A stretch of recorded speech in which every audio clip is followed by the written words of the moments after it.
or your memory, the governor then, when your first cousin was vice governor of Iloilo, the governor then was the father of Congressman Tupas. His name is Governor Niel Tupas Sr. Okay. All right? Okay. All right. So, are you acquainted with any member of the Tupas family? No, Your Honor. Still no? You have never Personally, met... I am not acquainted with any of them, Your Honor. You have never met any brother of Congressman Tupas? No, Your Honor. Never. I was here since college, Your Honor. Since college. Where did you study where did you take your elementary school? I took my elementary school in Assumption, Iloilo, Your Honor. Iloilo. College? College, I initially took it in UP Visayas, and then I went on to UP Diliman on my third year until I graduated, Your Honor. So when did you come here in Manila?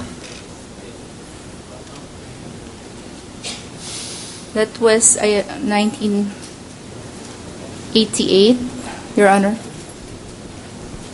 1988. When 87, Your Honor, sorry.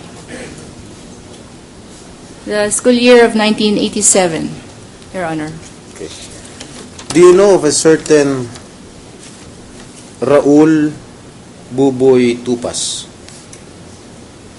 Personally, no, Your Honor. Have you heard of him?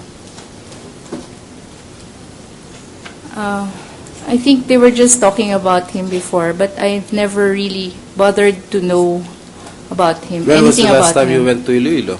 Ano?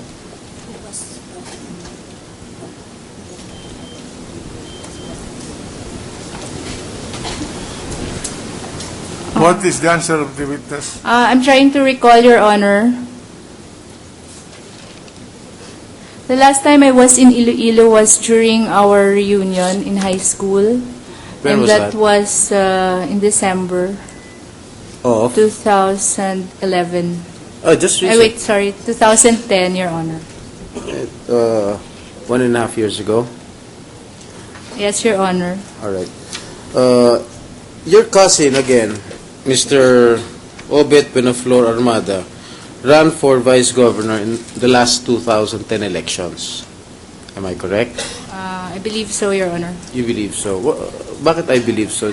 Because I'm not really that interested in their whatever they do there, especially in politics. I'm not interested in that. And again, Your to refresh your memory, the candidate or the running mate of your cousin, your first cousin, was Raul Buboy Tupas, the brother of Congressman Niel Tupas. Am I correct? If you say so, Your Honor. If I say so. I thought nga it was And, the guy. Sorry. Unfortunately, both lost during the last 2000 elections, no? For governor and for vice governor. When your cousin ran for vice governor, of course, you know personally your cousin, am I right? Yes, Your Honor. Are you close to him? Not really, Your Honor. We don't see much. You don't see much. When was the last time you saw your first cousin, vice governor? I do not recall, Your Honor. When he ran for vice governor in the year 2004 and in the year 2010, did you help in his campaign? In the year 2004, yes, Your Honor, we offered to give 3,000 pesos, but in 2010, we did not. Your All right. Honor. You did not help him in the 2010 election. So do you still stand by your answer that when you were asked that you don't know Congressman Tupas, that you don't know Congressman Tupas? No, sir. You haven't I do seen not him know even when you were visiting your province in No, Iloilo? sir. We were never introduced. I have never seen him. What about Buboy Tupas? Same also, sir. You've never seen any member of the Tupas family? No, sir. What about the wife of Congressman Tupas? do Does not she know frequent her. your bank in PS Bank? I do not know her, sir. I have never seen her. Miss Chongson, you are under oath. Yes, and sir. I know I am under oath. you're testifying here under your previous oath, and I I hope know. you will not lie. I am not Because lying, Your records Honor. show that there is an Please acquaintance. let the questioner finish the question before you answer so that it can be well recorded into So you- the record of this proceeding. Because all that I mentioned to you, the link between your family and the family of Congressman Tupas, talagang obvious na merong acquaintance yung pamilya nyo, magkakilala yung pamilya nyo at yung pamilya ni Tupas. And now you are still denying that you don't know even one member, family member of the Tupas family. It's quite absurd. I reiterate, Your Honor, I Miss do not Witness. know any of them, Your Honor. All right, let's go to a different topic. Last time around, I requested you to bring the logbook. Did you bring the logbook? It was not covered by the subpoena, Your Honor. Yeah. You Because- were ordered to bring the logbook, if I remember correctly. Because I remember I asked you a question, if my memory serves me right, that only 4 persons have access to the vault, to the documents, the confidential documents. And when I asked you kung merong logbook yun, nung tinanong kita kung may logbook yun, sinabi mo meron. Yes, we do And- have a logbook, Yes. Your Can Honor. you, may I request, Mr. President, if this witness can submit or can bring the logbook of PS Bank? My recollection is that when that point was discussed, precisely I asked her several questions. And you can either deny or confirm what I asked you. I asked you where those signature cards were being kept. And you said, your answer was that they were kept in a steel cabinet. And I ask you again, who has control over that steel cabinet? And your answer was that 2 officers have control over that steel cabinet. And so I ask, could one of them only open that steel cabinet? And your answer was that no. Then you said the 2 custodians of the steel cabinet have different keys to open that steel cabinet, then they must both be present to be able to open that steel cabinet. Is that correct?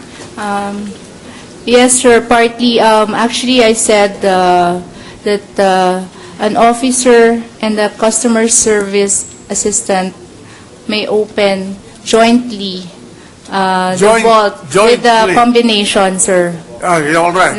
Jointly. Yes, sir. The steel cabinet is inside that vault.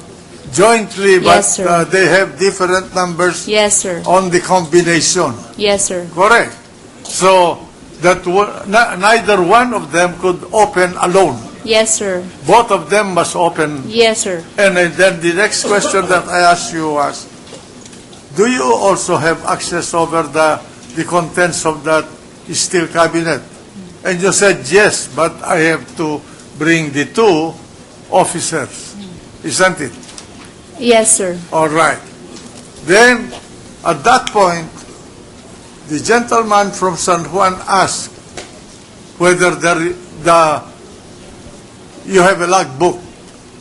And your answer was in the affirmative, correct? Yes, sir. Then I ordered you, he asked that the logbook be presented to this court, correct? I do not recall, Your Honor. We will have to review that And I ordered again. And we you. will bring it. if I you- ordered you to, I will appeal to the record.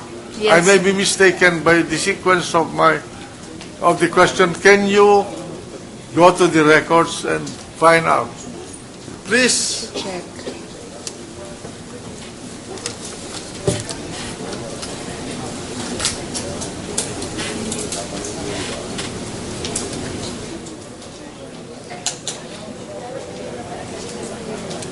Can the Bayan. recorders of the Senate sitting as an impeachment court identify the pages where those statements were recorded?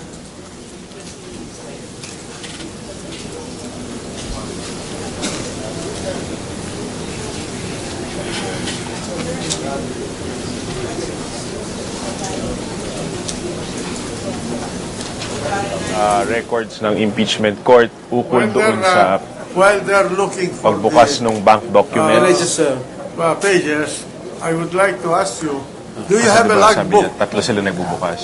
So, yun. Yes, Your Honor. regarding opening of this vault? Yes, Your Honor.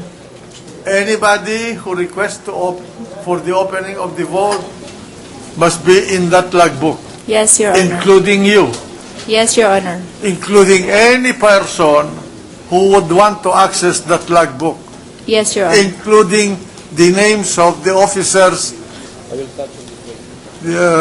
that would open that sir. that steel cabinet, Yes, Your Honor. We even sign it, Your Honor. including the time Yes, Your of Honor. request and the time of closing. Yes, Your Honor. So these are all in the logbooks. So you have the logbook.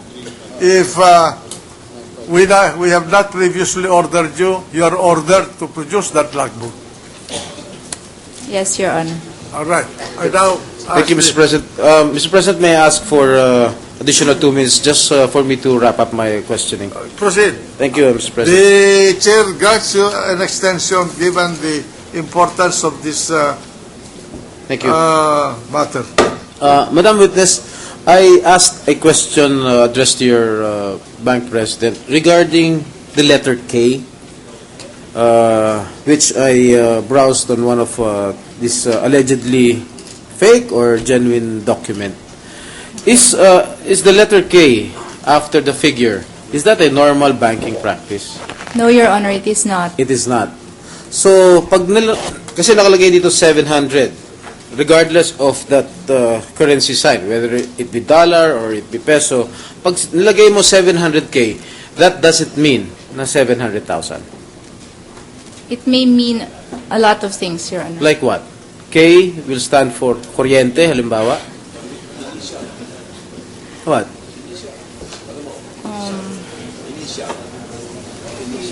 Or might it be an initial, or what do you think? What does it mean? I usually, kasi normally, I write the whole amount. You write the whole amount. So, in figures. Yes. Kunwari, 700,000, 5-0. Yes, sir. You don't usually write the letter K. No, sir. It is not a normal banking No, practice. sir. All right. Thank you. You answered during the previous hearing.